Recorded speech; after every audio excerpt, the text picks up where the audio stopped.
Mis hermanos, bienvenidos a este canal.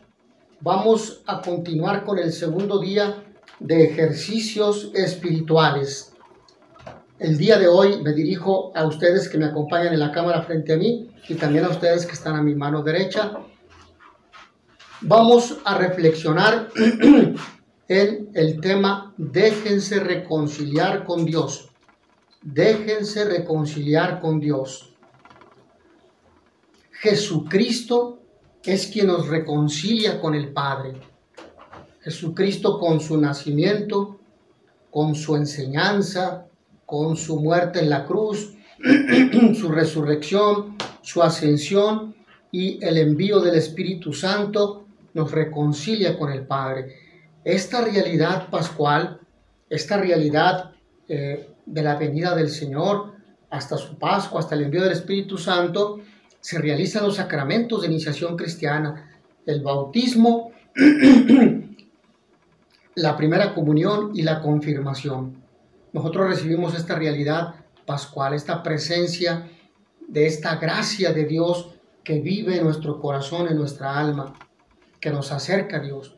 Por eso es la invitación a dejarnos reconciliar con Dios, aceptar, a reconocer a Jesús como nuestro único Salvador, como nuestro Señor, como nuestro Dios, como el camino que nos conduce al Padre, como la verdad que tenemos que conocer y vivir, anunciar, como la vida que tenemos que vivir y disfrutar, valorar, respetar y compartir con los demás también. Entonces, déjense reconciliar con Dios. Es el llamado que San Pablo nos hace en la carta, en su segunda carta a los Corintios, en el capítulo 5, versículo 20, al capítulo 6, versículo 2, que es el texto con el cual vamos a iniciar el día de hoy. Tengo aquí la Sagrada Escritura o la Santa Biblia, que voy a dar lectura en ese capítulo 5, en ese versículo 20, y ahí nos dice San Pablo: nos presentamos pues como embajadores de Cristo, como si Dios mismo les exhortara por nuestra boca. En nombre de Cristo les rogamos, déjense reconciliar con Dios, déjense reconciliar con Dios. Dios hizo cargar con nuestro pecado al que no cometió pecado, para que así nosotros participáramos en él de la justicia y perfección de Dios. Luego dice en el capítulo 6, versículo 1, vamos a leer el versículo 1 y 2. Muchas gracias para la garganta, muy bien. Somos pues los ayudantes de Dios, y ahora les suplicamos que no hagan inútil la gracia de Dios que han recibido. Dice la Escritura: en el momento fijado te escuché, en el día de la salvación te ayudé. Este es el momento favorable, este es el día de la salvación. Palabra de Dios. Te alabamos, Señor. Bueno, hemos escuchado esta palabra que es bellísima. Es bellísima, nos deja una enseñanza fundamental, ¿sí? Nos presentamos, dice, nos presentamos como embajadores de Cristo. Esto no solo se aplica a los apóstoles y a Pablo, sino también a nosotros cuando, por ejemplo, visitamos a los enfermos, a los que sufren, o cuando nos acercamos a nuestros hermanos, ¿sí? Sobreponiéndonos a nuestras desconfianzas y tratando de establecer un clima de fraternidad, por lo tanto de confianza y de relaciones humanas entre los hombres, aun cuando pues sean personas que están en pecado, y que precisamente están en pecado porque conocen poco a Cristo. Personas que no piensan como nosotros. Al que no cometió pecado también. Es difícil aquí traducir bien las palabras del apóstol. Hizo pecado al que no conocía el pecado. Dice aquí la palabra de Dios. Pues él mantiene aquí el modo hebreo de expresarse en que la misma palabra designaba tanto el pecado como la víctima sobre la cual fue descargado el pecado. Pablo recuerda el misterio de la cruz. La reconciliación no se consigue sino con víctimas voluntarias que echen sobre sus hombros el odio y el pecado de los hombres. Entonces, vean ustedes este texto interesante, pero es importante decir lo siguiente: nos presentamos como embajadores de Cristo, como embajadores de Cristo. ¿Sí? Entonces, un embajador es aquel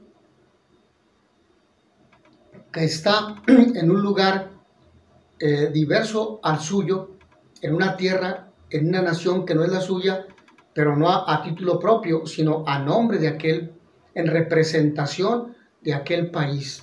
Está representando aquel país. Diplomática y políticamente así es. Sin embargo, aquí no se trata de ello, aquí es en nombre de Cristo. Estamos en nombre de Cristo, estamos actuando en persona de Cristo, estamos haciendo presente a Cristo, anunciando a Cristo, estamos anunciándoles a Cristo.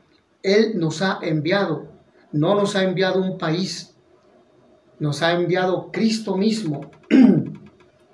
Entonces, por eso el texto dice, como si Dios mismo los exhortara por nuestra boca. El Señor está hablando por la boca de aquellos hombres que Él ha llamado para darles aquella misión. Por lo tanto, cuando nosotros vamos a una misión, somos invitados por Cristo, aun cuando a usted le hable el sacerdote, le invite el obispo, lo invite también algún grupo, alguna comunidad religiosa, algún grupo de misiones. Es Cristo mismo quien te está llamando por tu nombre, te está invitando. ¿Vas a hacerme presente a la misión? Y nosotros sabemos desde la perspectiva franciscana que ir a la misión no es ir a invitar a conversión a otras personas, es ir a convertirse uno mismo. Cuando desde la perspectiva franciscana yo voy a misiones, voy a convertirme a mí. Dicho de otra forma, para no prestarse a error teológico, la misión es el llamado que Dios me hace para permitirle que me convierta. Es decir, Dios me llama a conversión a mí y con mi ejemplo invitará a Dios también a otros a conversión. Porque la conversión es una gracia que Dios nos da. Y durante este tiempo de Cuaresma, de manera significativa y de manera privilegiada, Dios nos invita a prepararnos al gran misterio de la Pascua, dejando las actitudes del hombre viejo que hemos venido adquiriendo aún después de que hemos sido convertidos, hombres nuevos por el bautismo, pero que hemos perdido la gracia santificante por el pecado. Entonces Dios nos invita a dejar esas actitudes del hombre viejo, del pecado, las cadenas que nos atan a algún vicio, a algún placer insano, para abrir nuestro corazón a Dios, entregándole nuestros pecados en la confesión. Y los misioneros, los apóstoles, los catequistas, los maestros en la fe, los teólogos, los sacerdotes, las religiosas, los obispos, el Papa, son estos embajadores que nos hablan de parte de Dios, pero la invitación es a que cada uno lo seamos. El que es padre de familia con su esposa, bueno, los esposos uno al otro, y ambos los esposos, los que son papás, con sus hijos, a enseñarles de palabra, pero también con actitud, es decir, con el ejemplo. Hablarles en nombre de Cristo, a convertirnos en embajadores de Cristo para hablar en su nombre, para prestarle nuestros labios a Jesús y que Él hable palabras de edificación, de corrección, de amor, palabras de alegría, actitudes de construcción de una familia que practica los valores del Evangelio, del amor, del perdón, de la reconciliación, de animarse a vivir juntos, etc. Por eso, en nombre de Dios, y si nosotros hemos sido llamados por Él para anunciarles, para ser sus embajadores, entonces, en nombre de Cristo, y solo en nombre del Señor Jesús, a quien queremos testificar, en nombre de Cristo, les rogamos, no les imponemos, no les exigimos, ¿sí? No les advertimos, no. Les rogamos, porque la actitud de la humildad es un rasgo característico del servidor de Cristo, porque no nos anunciamos a nosotros, porque anunciamos al siervo de los siervos, a Jesucristo. Yo estoy entre ustedes como el que sirve. Es la diaconía, el servidor. Y porque nosotros vamos a servir en nombre de Cristo. Entonces, les rogamos en nombre de Cristo, déjense reconciliar con Dios.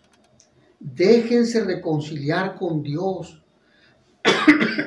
Dios quiere reconciliarnos con Él, con el Padre.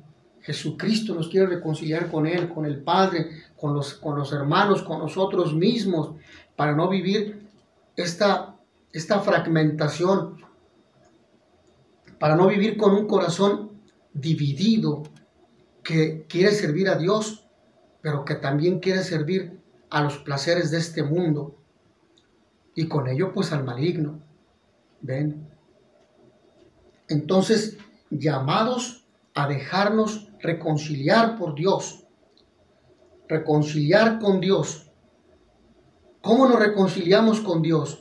Escuchando la palabra, participando en la Eucaristía, teniendo un momento de oración, y finalmente este corazón se irá ablandando para reconocer los pecados, sentir dolor por ellos, hacer propósito de enmienda, acercarnos a confesar, decir nuestros pecados de boca ante el sacerdote que actúa en persona Cristo o en persona de Cristo, y recibir el perdón de los pecados de Cristo mismo en la absolución que nos da el sacerdote.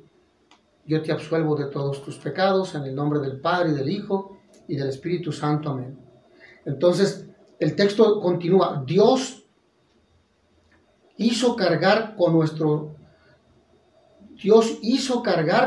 pecado al que no cometió pecado, Jesucristo, cargando esa cruz pesada que de alguna forma en la teología de la cruz significa el sufrimiento de todas las personas que se adhirieron a Cristo por la fe y de toda la humanidad para el perdón de los pecados de los hombres, de la humanidad. Para el que acepte a Cristo en su corazón por la fe y el bautismo, se salve, tenga vida eterna. Por lo tanto, Jesucristo cargó con esta situación de pecado y con estos pecados cuando cargó con la cruz. La cruz es expresión, sí, de sufrimiento, pero también es expresión de los pecados cometidos por la humanidad. No había otra forma, y esta es la de Cristo muerto en la cruz para salvación del género humano. Para que así, dice la palabra, nosotros participáramos en Él de la justicia y perfección de Dios. ¿En qué momento nosotros participamos del misterio pascual de Cristo? Es decir, de la muerte al pecado, a la vida antigua, a la influencia o al poder del maligno y de la muerte para siempre. En el momento del bautismo somos criaturas, hombres nuevos, somos hijos de Dios, morimos al pecado, morimos al poder del maligno. Evidentemente continuará la acción del maligno en la tentación, pero nosotros tendremos la gracia santificante tendremos la gracia de la oración y de las buenas obras para poder vencer y superar las tentaciones del maligno, las nuestras y las del mundo. Aún más, en el bautismo nosotros hemos recibido esta gracia en el sacramento, no porque lo mereciéramos, sino porque Él quiso compartirnos su amor y Él quiso darnos la salvación, ¿sí? Por eso, todo aquel que se ha decidido servir, seguir al Señor con esta actitud de servicio a los hermanos, San Pablo lo recuerda, somos pues los ayudantes de Dios, pero el llamado es para todos, no solamente para algunos, para los obispos, los sacerdotes, el Papa, las religiosas, los misioneros, los maestros en la fe, los filósofos católicos, los teólogos, los catequistas, evangelizadores, etcétera, sino en cada bautizado, el Señor, precisamente hay un enviado, porque el Señor, cuando somos bautizados, dice, vayan y evangelicen. El que cree y se bautice se salvará. Estamos llamados, por lo tanto, la iglesia es misionera en su esencia por el bautismo, por naturaleza. Y ahora le suplicamos que hagan útil la gracia de Dios que han recibido, que no caiga en saco roto, que no se pierda, que este amor que hemos recibido se comparta y siembre semillas de amor en actitudes, en palabras, en gestos, en acciones personales, familiares, comunitarias, laborales, para construir un mundo mejor, para sembrar la verdad, la justicia y así tener la paz. Entonces, nosotros de esta manera estaremos en el camino por el cual Dios nos invita a caminar. Y de esta manera, al vivir, al actuar, al hablar de esta forma, estaremos convirtiéndonos también en embajadores que muchas veces sin palabras, pero con actitudes serias, constantes, firmes, sólidas, están anunciando a Cristo e invitando a los demás a conocerlo, a amarlo, a seguirlo y a darlo a conocer. Por eso San Pablo luego va a decir en el versículo 2 del capítulo 6, dice la Escritura, en el momento fijado te escuché.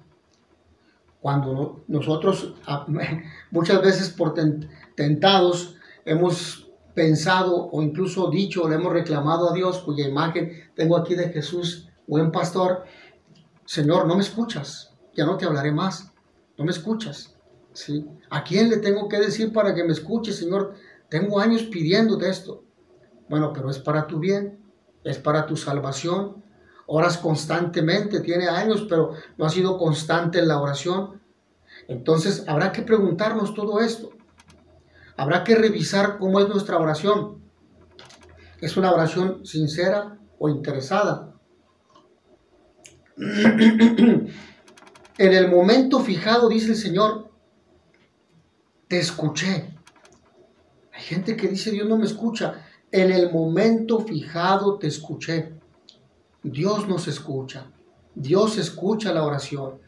Pero el tiempo de Dios no es el tiempo nuestro. Nosotros quisiéramos muchas veces que lo que le pedimos a Dios lo recibiéramos en base a nuestros intereses, a nuestro criterio, a nuestras necesidades. Pero Dios sabe que tenemos necesidades más profundas y urgentes que es necesario que recibamos primero. Y que para recibir aquello que hemos pedido tiene su momento, porque probablemente no estemos preparados.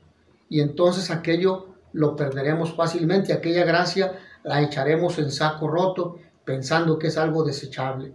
En el momento fijado te escuché, te he escuchado. En el día de salvación te ayudé. El Señor nos ayuda. El Señor viene a nuestro encuentro. Es el grito desesperado de la humanidad, del pueblo de Israel que estaba en la opresión y que Dios lo escuchó, le mandó a Moisés. Y que Dios nos ha enviado a nuevo Moisés en Jesús y que Dios enviará continuamente a su pueblo.